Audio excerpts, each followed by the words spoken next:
So yeah, I want to just thank you very much for having me. This is actually my first time at SGP EpIC, but I'm going to start coming and listening to everybody else soon too, because I like the idea of it. And so I'm excited to tell you about a couple of stories out of my lab, related to this process of nicotine withdrawal and the contributions of the circuitry involved in the interpeduncular nucleus and some other connected regions to it. So I've made this seminar a little bit intro heavy, anticipating a diverse audience. So I'm hoping that's appropriate, especially because I show some mouse behavior, and some people are not maybe used to looking at that. But what I really want to start with, by way of introduction, is a definition. And the definition is of the word addiction. And this is a word that a lot of people will say, and I don't know if everybody appreciates exactly what it's meant to mean. But the definition of addiction is compulsive use, drug use for our purposes, but it doesn't have to be, despite adverse consequences. And so there's a lot to unpack with that. I'll get into that in a minute, but I think it's, useful to think of addiction in terms of a cycle, or the cycle of addiction. And we can kind of boil this down to constituent elements in different ways. One way that I think is really easy to understand, based on this really useful, influential review from George Kuba and Earl Volkow about 16 years ago now, which is to think of it in these three, constitutive parts. So you start with, the consumption of something, let's call it a drug. It leads to some sort of intoxication, heightened reward response, probably some neuroplasticity underneath that. The drug starts to wear off. The reward level starts to tamp down, but then you'll actually not usually go back to your baseline. You'll start to get into a status of where you get below your baseline, into a reward deficit in the brain. So this involves, a fair bit of emotional and physical distress.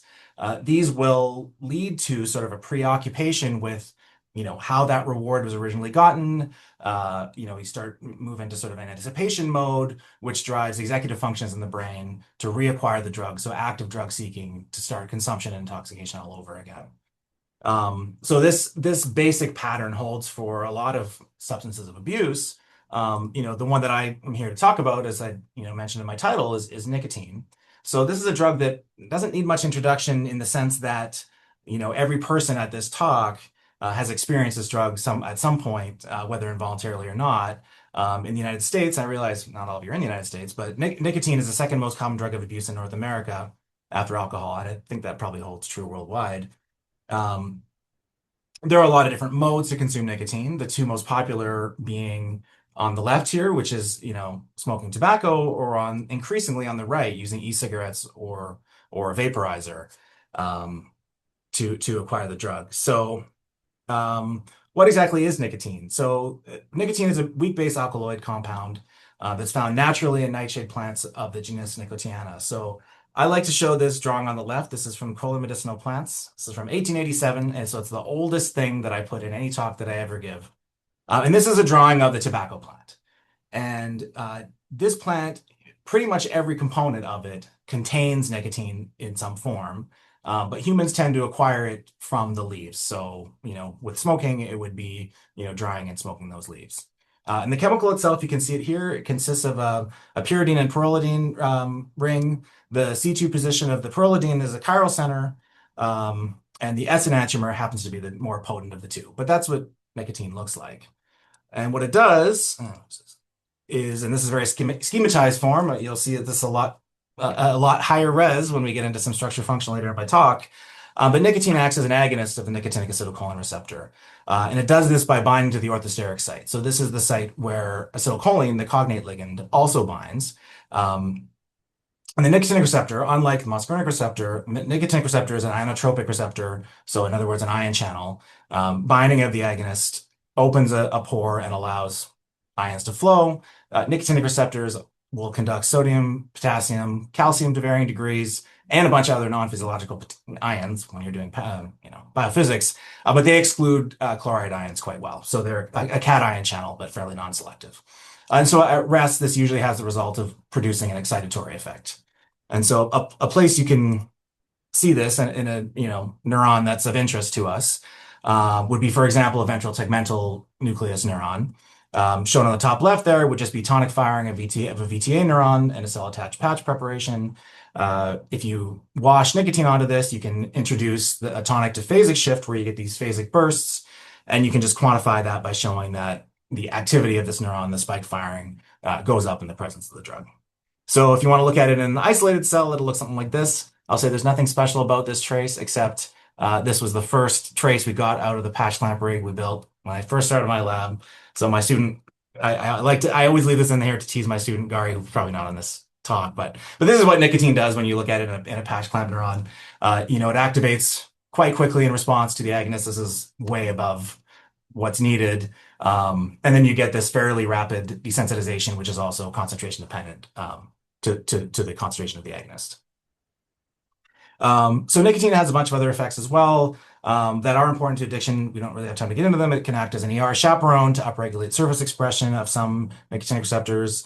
It also seems to have some effect on transcription of some CHRN A or B genes, which are what encode nicotinic receptors. So, okay, so going back to our definition, and I've spent all this time talking about nicotinic receptors and circuits and all that, but you see this definition, compulsive use despite adverse consequences. So, I mean, compulsive, that's a behavior, right? So there's sort of a behavioral construct there, and adverse consequences is even kind of a social construct. It requires something negative to happen. So, the idea of addiction is something that I don't know how well, when we're doing basic medical research, or basic biomedical research, I should say, that we're really modeling that. So I wanted to bring in another definition, which is the concept of dependence.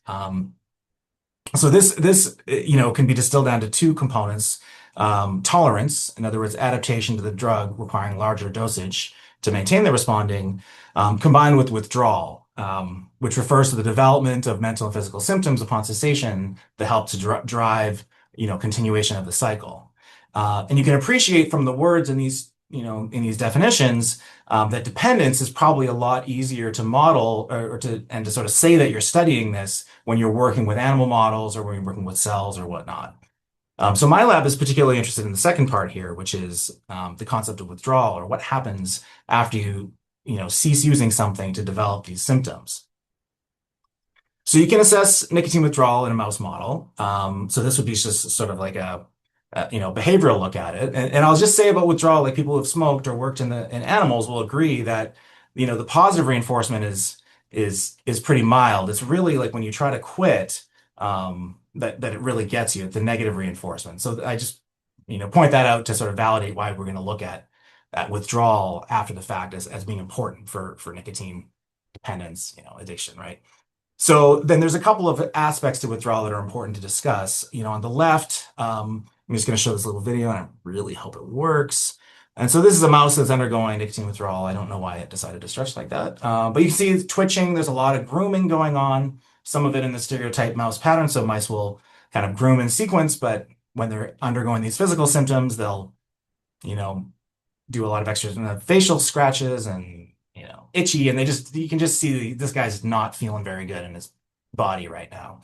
So that would be your somatic symptoms. But our lab's actually been a little bit more interested in the affective or emotional symptoms.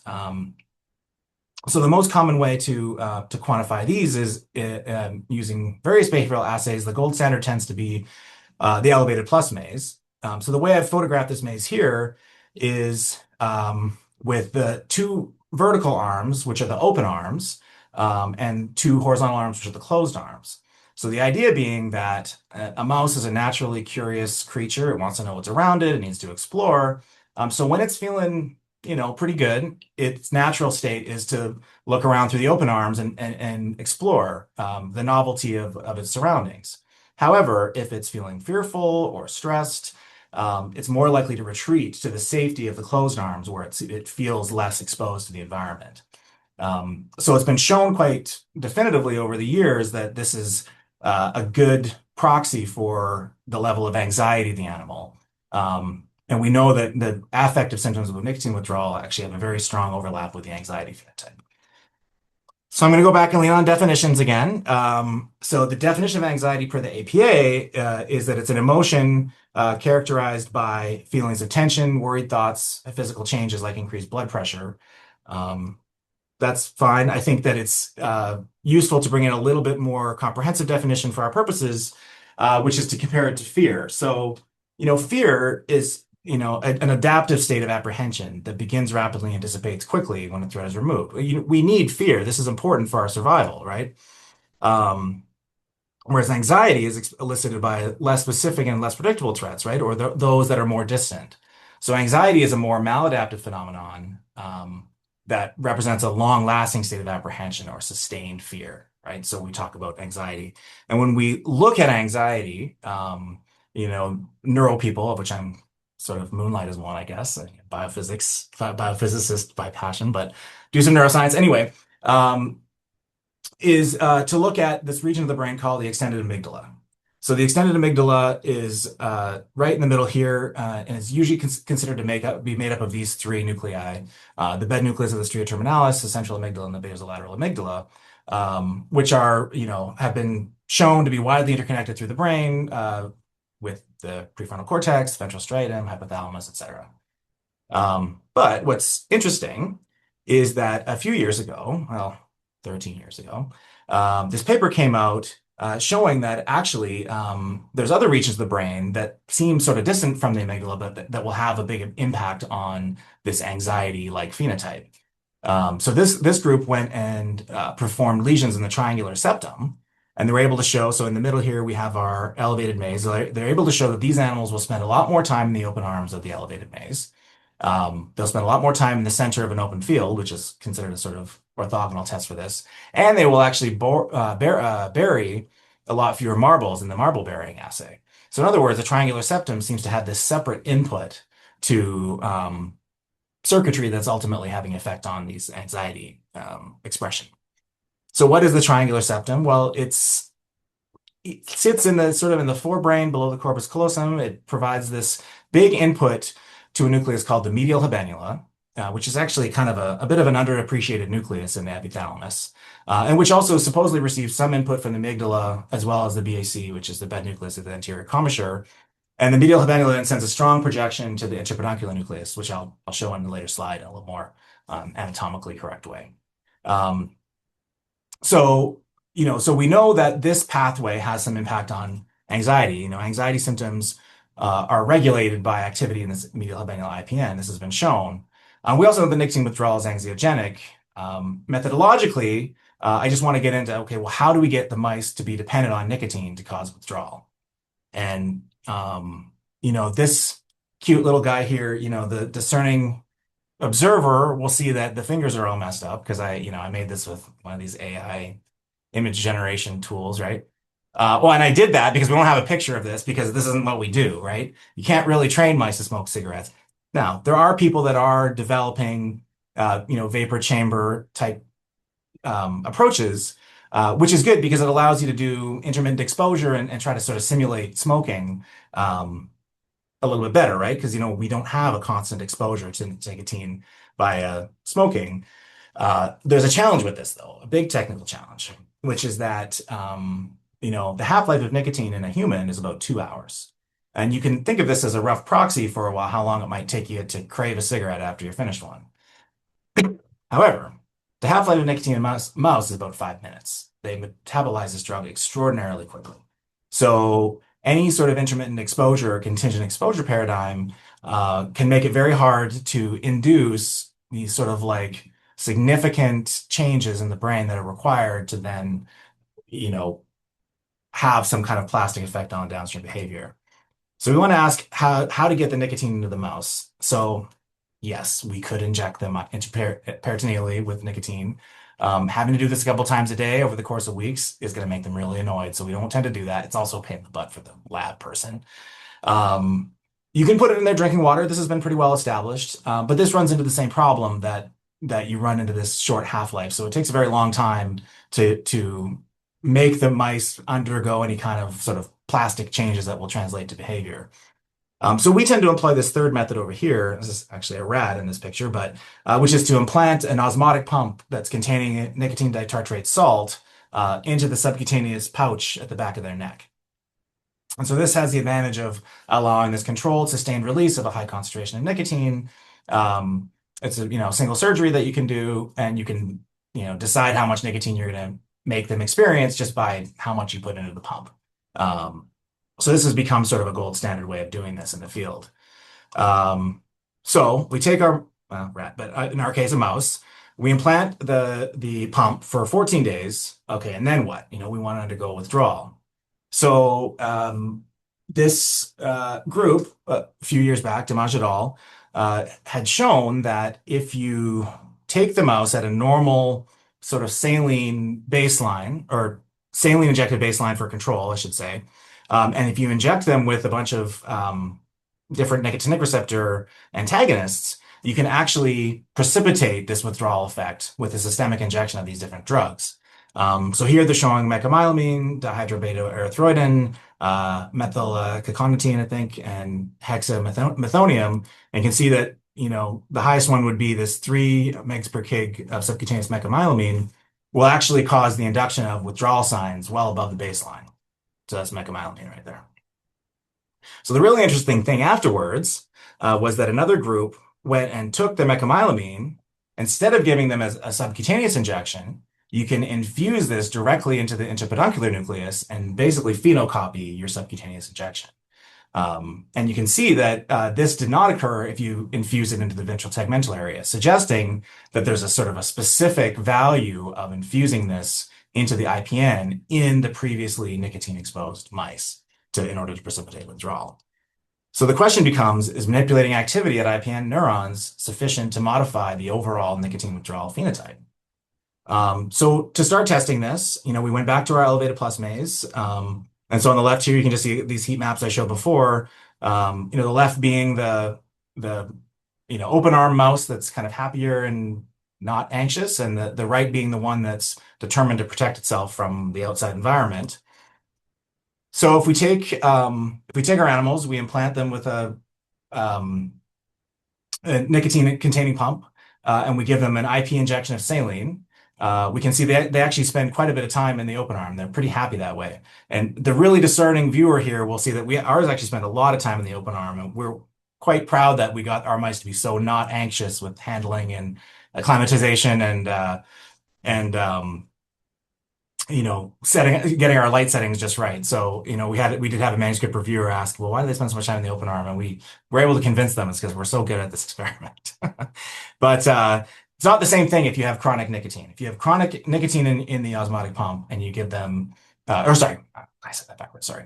Chronic nicotine is in all of the pumps, but only mecamylamine precipitate the nicotine withdrawal. Sorry, all of your faces were blocking this half of the slide. I forgot. Yeah, this is the experiment we did, nicotine saline and the nicotine mecamylamine. In other words, injecting the mecamylamine was sufficient to drive the animals into the closed arms, measured as both the open arm time and the index, which takes away the center zone time and just accounts for the open and closed arm. But you can see they more or less parallel each other. So then we wanted to see, okay, can we manipulate the neurons in the IPN and manipulate this behavioral effect? But we ran into a little bit of a question here, which is that IPN actually has two kind of intermingled populations of GABAergic neurons that this group at Rockefeller University demonstrated were these genetically distinct, they both express nicotinic receptors, they have separate projections, separate morphology, et cetera. So the first thing we wanted to do was just see, okay, are these neurons both, potentially part of this pathway from the medial habenula? So to do this, we use this approach called retrograde tracing, but we use a construct called PRV introvert or pseudorabies virus introvert. The basic concept here, this was obtained from Jeff Friedman's lab, also at Rockefeller, incidentally. And the basic concept here is that you have a virus where the thymidine kinase 2 there is actually flipped in orientation along with the N-terminus of the M-cherry fluorophore, and then both of these are flanking a P2A peptide, which causes self-cleaving. When these are in the presence of Cre-recombinase, it will flip back to a correct open reading frame, and you'll be able to make both the thymidine kinase and the M-cherry fluorophore, meaning that Cre neurons will be red, and they will be infectious with the pseudorabies virus, which can then track back to the input neurons. So that means that anything that you see red outside of the zone will be something that specifically input to the Cre-positive neurons in this region. So we did this, we stereotaxically injected this into the IPN.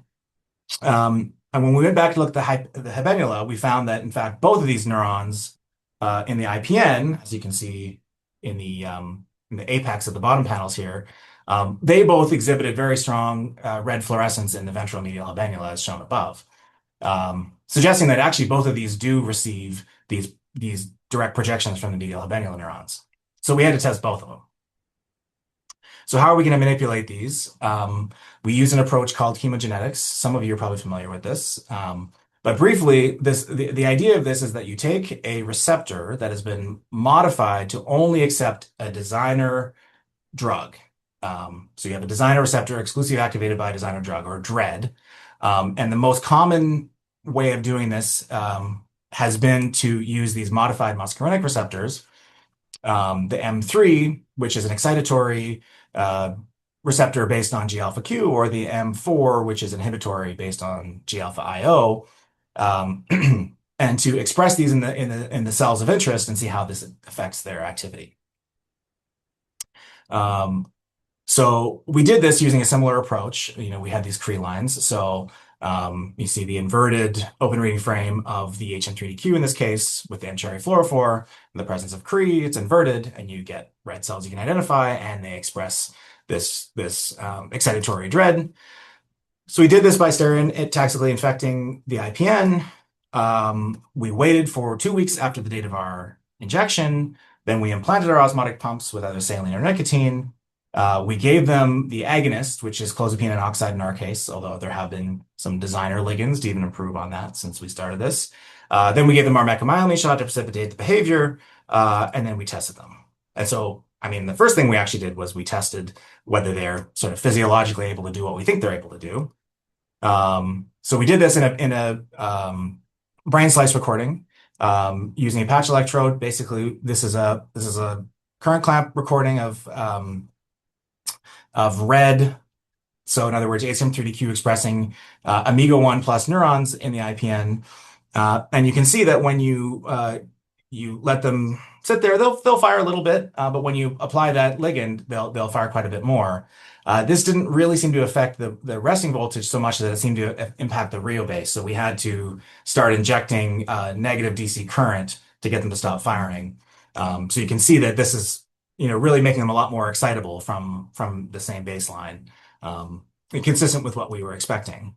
And so when we did this and we infected these amigo-1 neurons with this, we found that the bar here shown in green, these HM3DQ expressing animals, even in the presence of a saline osmotic pump, when we gave them the DREAD agonist, they started to look a lot like the nicotine-dependent animals, right? They avoided the open arms to a similar degree as the nicotine-injected animals with no DREAD.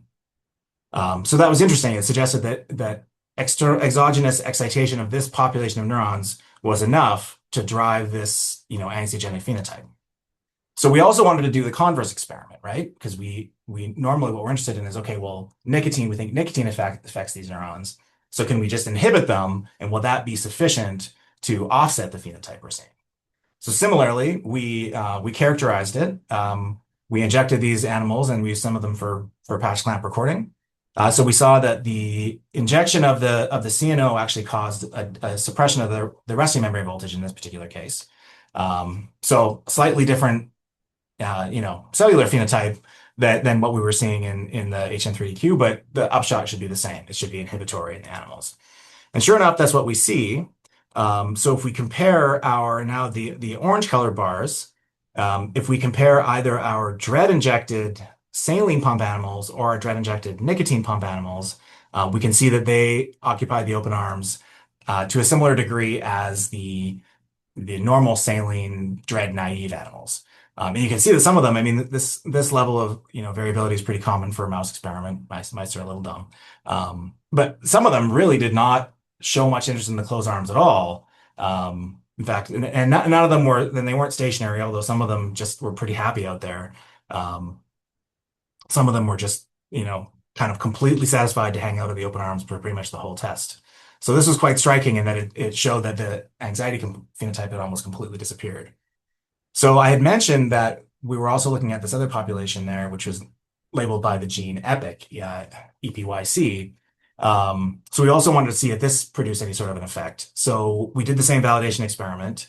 These ones aren't particularly spontaneously active, so we had to give a little DC current injection to get them to spike. But then when you put CNO in, then it completely quiets them down again. So just telling us that we think that this is having a good inhibitory effect on the neurons.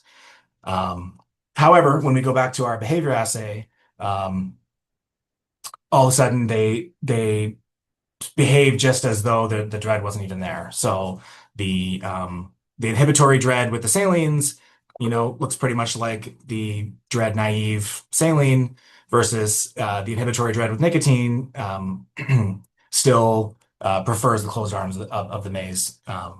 Fairly similar to what we saw with the nicotine without any dread, suggesting that the EpIC neurons, while we know that we can inhibit them, doing so doesn't seem to impact the withdrawal phenotype at all.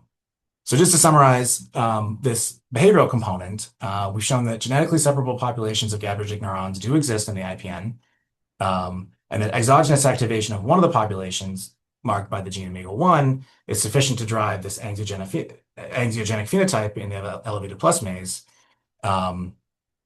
Inhibition of the amigo-1 population is anxiolytic in the nicotine-exposed animals, suggesting that the activity here is in this particular pathway is necessary for the overall expression of the anxiety phenotype. So then we wanted to sort of say, okay, well, what might be happening in this pathway?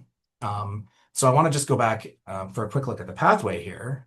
This is a near mid-sagittal section of a mouse brain. This is from the Allen Mouse Brain Atlas. As an aside, if any of you are not using this is a great tool at that website. I'm not doing it much justice here just by showing a simple Nissl reference stain, but the medial habenula is a paired nucleus, so it's bilateral, and they both project via the fasciculus retroflexus to this interpeduncular nucleus sitting here at the base of the brain. So that's actually what the circuit looks like in the sagittal section. And so you can see that I wanted to introduce these data from Perry et al. Back in 2002, where they wanted to look at, well, what nicotinic receptors might be of interest here. So they did this with a radiolabeling experiment where they took radiolabeled epibadidine. This is a very high, fairly non-specific, but high potency agonist. I'm going to talk about it in the next section. So remember the name epibadidine. And they're able to label a huge panoply of nicotinic receptors in this sagittal section of the brain. But if you pre-absorb with the cold epibadidine, then the radiolabeling is more or less completely blocked, as you can see on the right.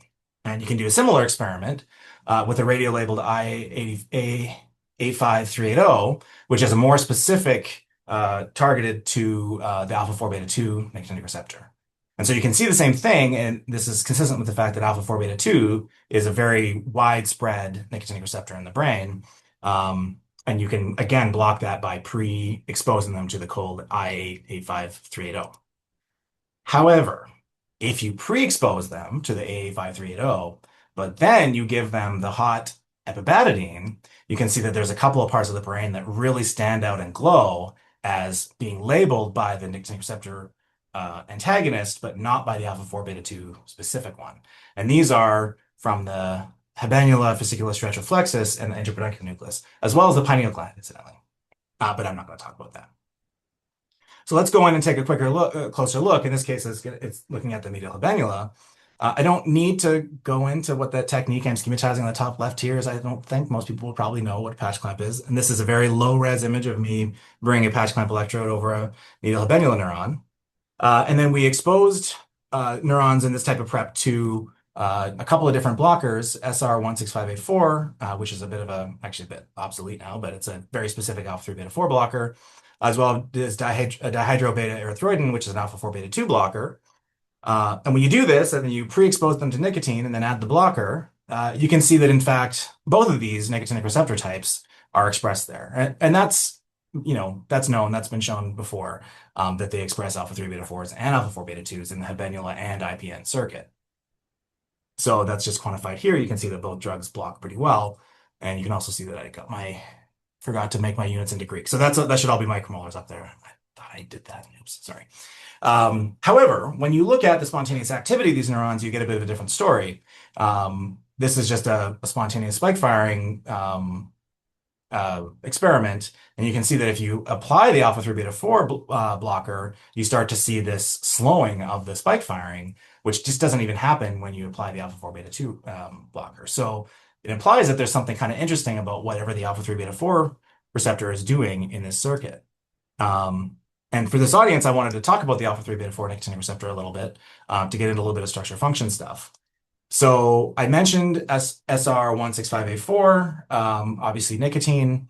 And what these drugs have in common is that they bind to the alpha 3 beta 4 receptor and they bind at the orthosteric site. So the nicotinic receptor, including alpha 3 beta 4, is a heteropentameric ligand-gated ion channel. And can you see my mouse when I move it around? Does it show up? Okay. And they form these orthosteric sites between the primary and complementary surfaces of an alpha and a beta subunit, shown right here. So nicotine and SR16584 and acetylcholine, incidentally, will all bind in this little pocket. And that's enabled by the fact that you have this long C loop of the alpha subunit that wraps around this site and is able to form the necessary conditions to coordinate a ligand in that spot. So if you look at a top view, you see this nice fivefold symmetry around the central pore, and you can see this alternating arrangement of alpha 3 and beta 4 subunits to form these two primary binding sites at the interfaces of the two neighboring subunits. So this is from a chromium structure from Ryan Hibbs' lab that came out about 7 years ago. Very nice work. And you can see also that there's a fifth subunit, which we call the accessory subunit, which in this case is shown in green. I put it in green, and it's a beta 4 in this particular case. But that leads to some sort of interesting, discussion of stoichiometry, because we know that nicotinic receptors of the neuronal types have two primary orthosteric sites formed by an alpha, either say alpha 3 beta 4, alpha 3 beta 4, with the plus and minus side of the two subunits in this counterclockwise orientation. However, the fifth subunit is much less strict about what can happen there. You can put a beta subunit in there, but you can also put an alpha subunit in there. And in some cases, the accessory subunit will be of a type that can't even participate in ligand binding and only acts as an accessory subunit. So what we were interested in asking was, okay, if you have, depending in the alpha 3 beta 4, depending on what you have the accessory subunit, is there a possibility that you have different pharmacology there? And this stems from a question that we didn't invent. This question. This was of interest to people studying alpha 4 beta 2 nicotinic receptors some time ago, because it's been shown that in the presence of an alpha 4 at the accessory site, you actually do form an additional subunit with that compatible primary subunit of the alpha against an adjacent alpha 4. And the ligand sensitivity of these two isoforms seems to be quite different, such that this extra binding site seems to act as sort of like a modulatory allosteric role.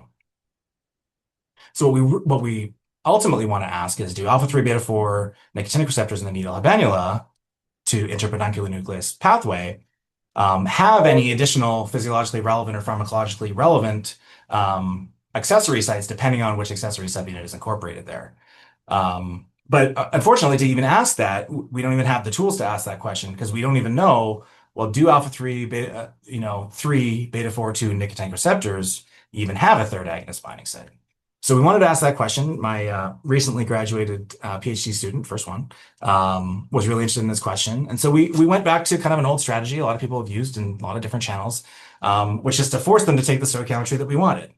So we achieved this by designing a tandem dimer construct. Others have done something similar in other ligand-gated ion channels, where we basically took the end of the beta 4, glued to it a sextuple AGS linker, long flexible linker, chopped off the N-terminal signal peptide of alpha 3, and then stuck alpha 3 on the end there, such that we have this long concatenated tandem dimer that we can then co-transfect with only the monomeric construct that we want to see show up as the fifth subunit of the pentamer. So you can do this with beta 4s, and you can do this with alpha 3s. And we're able to show that if you don't co-transfect any monomer into HCK cells, you get nothing. So it really does depend on the presence of the monomer to provide any functional current. And when we did this, so we can co-transfect both the alpha 3 as a monomer or the beta 4, and we found that both of them produced nice looking acetylcholine receptor currents, with fairly similar kinetics, although not identical. And what was kind of interesting was, as you can see on the right, was that the pharmacology of the two was fairly similar. The alpha 3 seemed to introduce a little bit of a steepness to the to the curve, a little bit higher Hill coefficient. But didn't produce a really large shift in the agonist potency, which was interesting to us because it's so different from what you see in the alpha 4 beta 2 receptor, where having a third alpha subunit does make it much less sensitive to the agonist. So the other approach that we wanted to use to try to probe this was another kind of classic biophysics approach some of you have certainly seen, which is substitute cysteine accessibility method, in order to be able to probe agonist binding at this binding site. And the basic gist of this is that if you have a cysteine in a place of interest, it will have a free sulfide, and it could have a free sulfide. And if you can use any sort of reagent that will modify that free sulfide, you can add on this extra molecular adjunct whose properties you can then use to probe whatever functional property that you're interested in. So in this case, we use this sort of fairly well understood molecule MTSET, which has this methane thiosulfonol group that will attack a free sulfide and then append this charged amine group at the end of this short linker to the cysteine group. So we decided to screen around this binding site. We picked 7 residues from the starting structure that looked like they might be important, that all seem like they would be interesting to look at. So we started with 7 of them, shown here, and we were really focused mostly on focused on a few of the aromatics and then a few other ones that were so provocatively positioned that we just couldn't not do them, as well as this asparagine kind of down on this other loop here. So we set up this scan with 2 conditions. One was that we wanted to make sure that the cysteines would not just, ruin the function of the channel. It should be roughly similarly functional to the starting construct. And secondly, that you had a reversible modification to the acetylcholine-induced current. Sorry, an irreversible. So based on the first criterion, we expressed all these different constructs into our HEK cells. And mostly they behaved, the expression level went a little bit down, which is not too surprising for any mutation. But they were, by and large, fairly similar to the starting construct, with the exception of Y227C. So that mutation completely killed the channel, and we didn't consider it further. The other ones reduced surface expression, but generally led to well-behaved channels that activated and desensitized with the agonist as you expect them to. So we moved to the second part.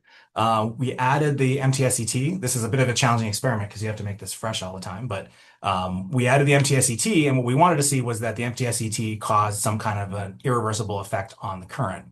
And you can see that in several of them do produce a fairly strong effect of having that MTSET around there, but none more than this really striking effect of mutating alpha 3 or Y123C in the alpha 3 backbone. So you can see this basically completely eliminated currents evoked by like 1 millimolar acetylcholine.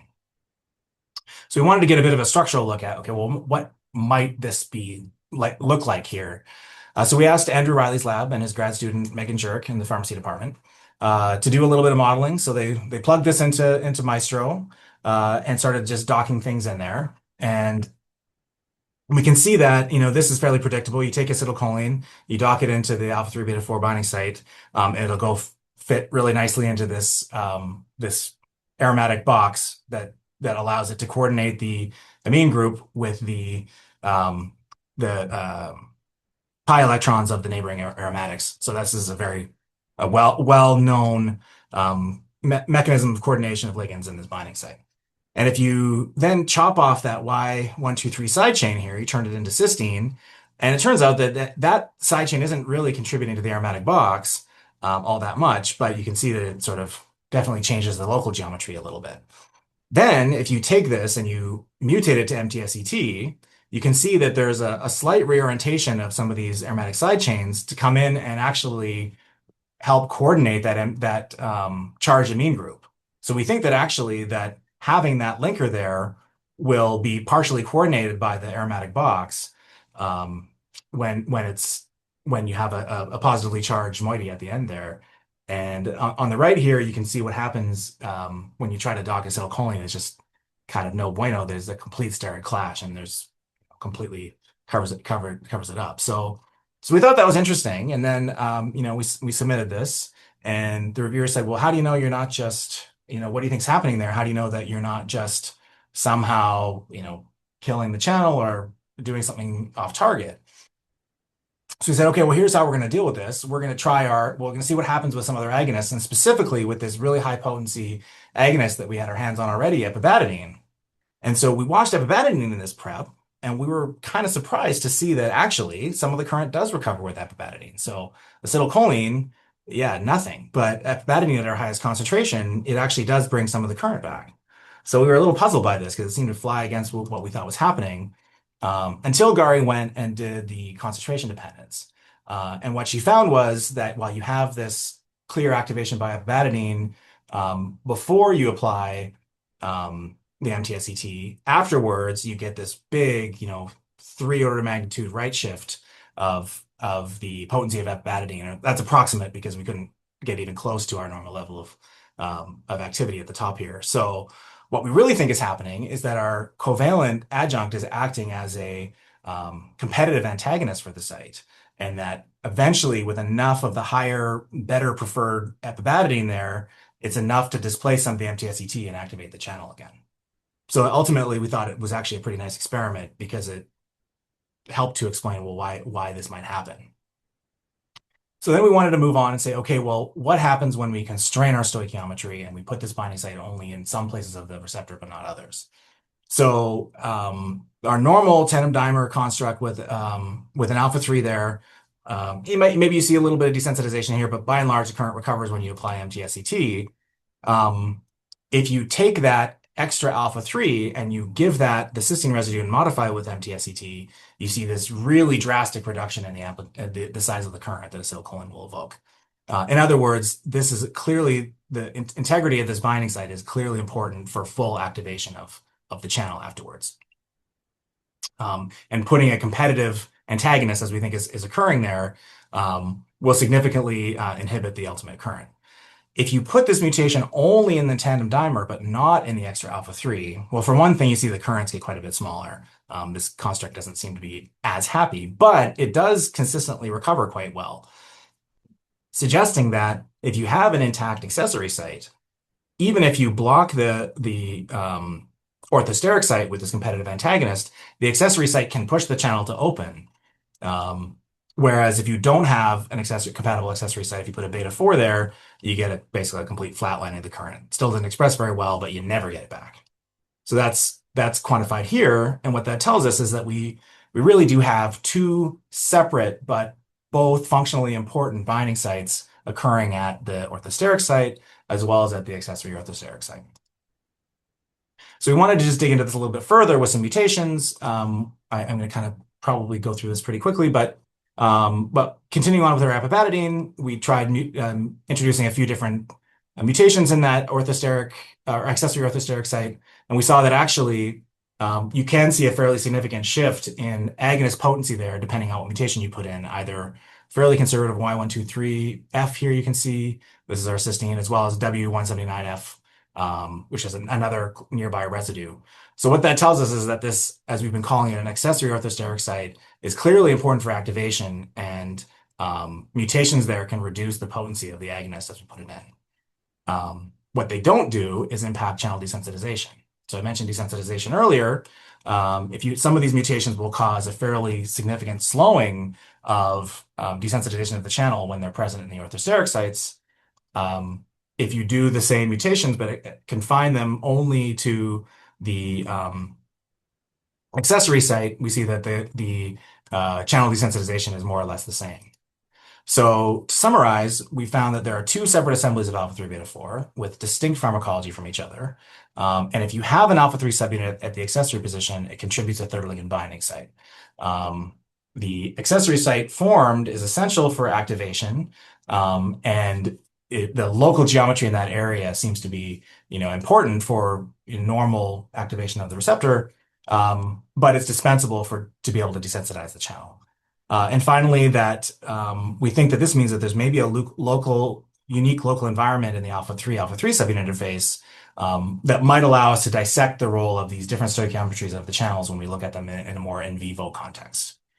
So I want to leave a little bit of time for questions. I wanted to mention one future direction that we're just getting started on, because I think it's probably of interest to some of the people in the room here. And this is a collaboration with Chris Ahern at University of Iowa.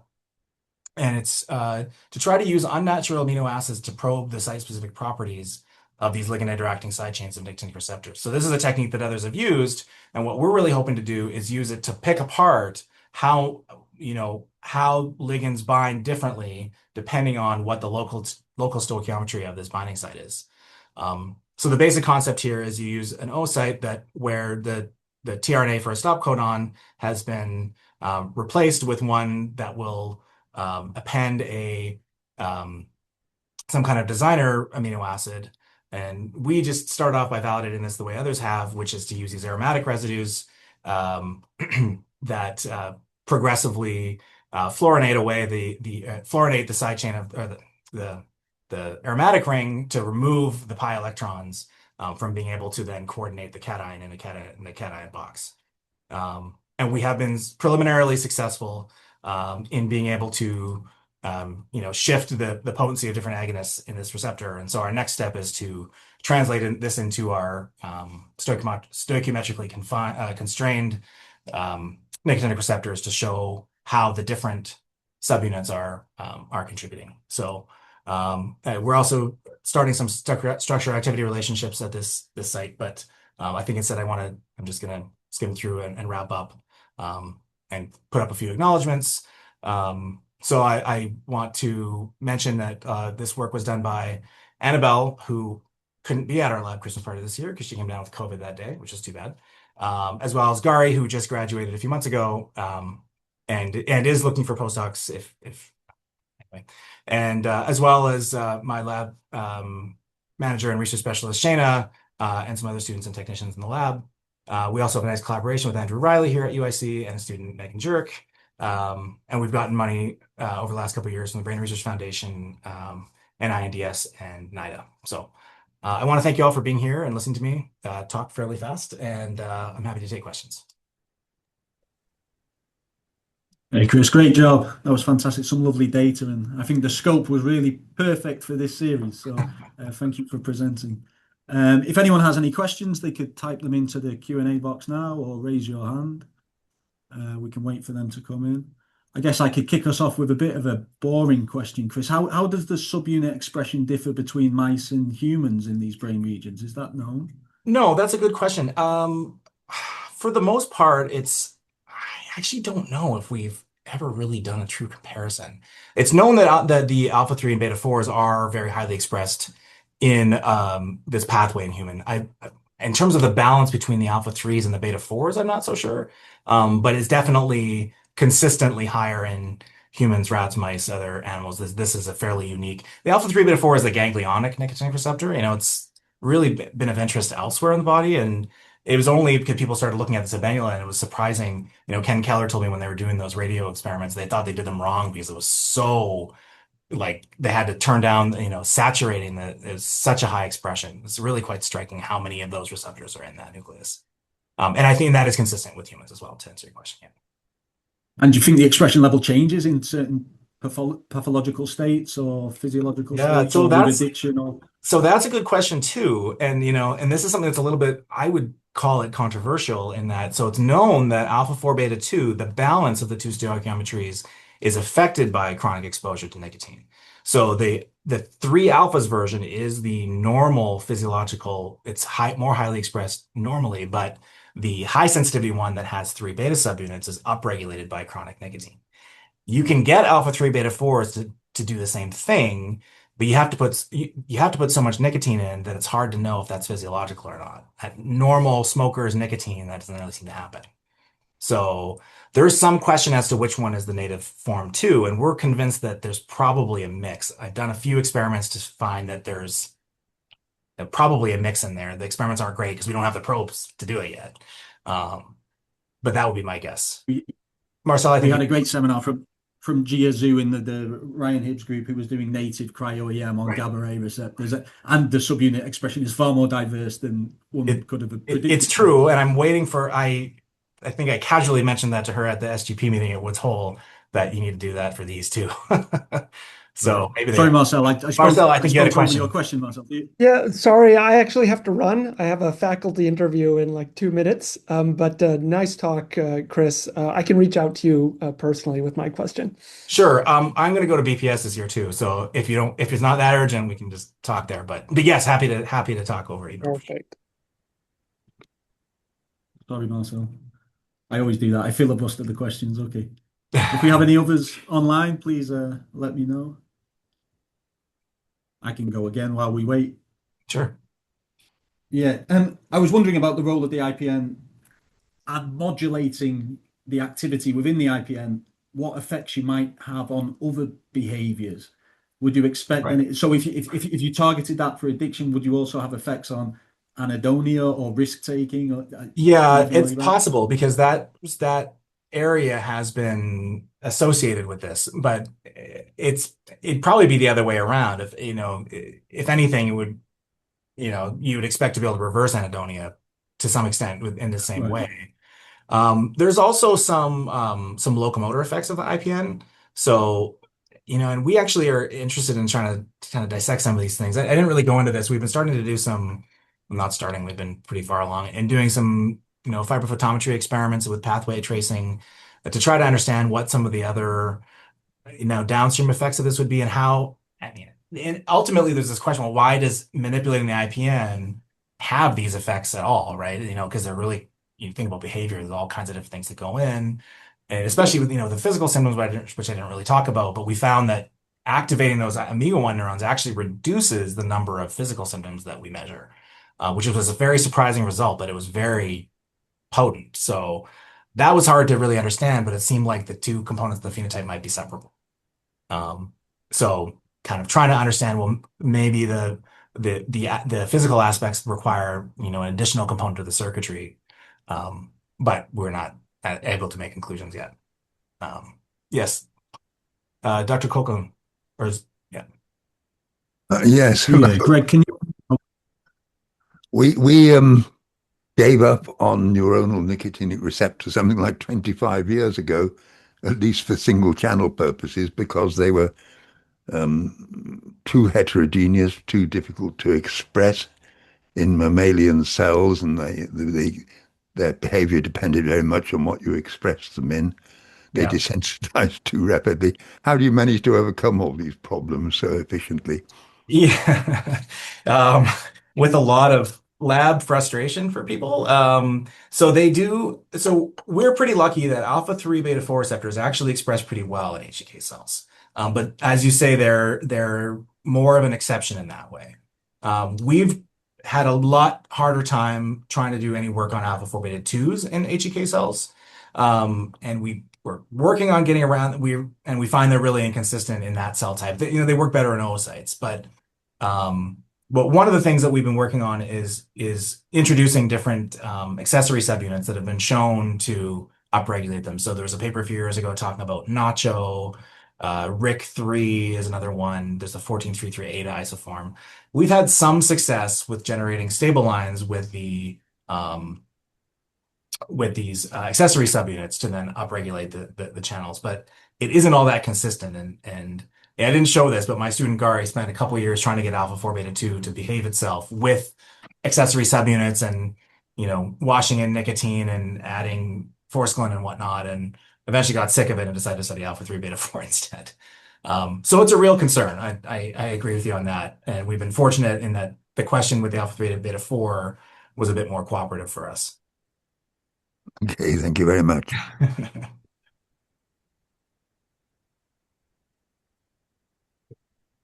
Okay, I think a couple I of think there's some questions. open I don't questions. know this function of Yeah, sorry. Zoom. I'm Yeah, not got sure. it. Okay, so a question from Mar Guadalupe Segura Corabubius. Nice talk. I'm curious if the desensitization is dependent on the occupancy of the orthosteric site. Yes, it does seem to be. So I would not take much credit in the context of the regular orthosteric sites. That's been sort of well shown that some of the residues surrounding that pocket are also important to then sort of moving from the activated state into a desensitized state afterwards. How that desensitization might be affected by sort of subunits distant from the orthosteric site. So whether the identity of this accessory orthosteric site and whether it's occupied then would have some sort of allosteric link. I'm not sure about that. It'd be interesting to study, but challenging to study. But I know some others have looked into that in some of the muscle type nicotinic receptors, and there's a lot of interesting, very complicated biology there. But the short answer is yes. The last point is more of a comment. Very nice talk, Professor Christian. So interesting roles for nicotine. And so I think we can wrap up with that, I guess. Don't use it. It's interesting to study and don't take it. How's that? Right. That's a good message to end on. So thank you very much, Chris, for the presentation. That was fantastic. Thank you everyone for attending, and we'll see you next month. I encourage you all to look for the SGP EpIC Symposium website and join us in Davis if you're able to. So thank you everyone, and we'll see you soon. Thanks, Chris. Great talk. Thank you, Osama. I appreciate it. Thanks everyone for being here.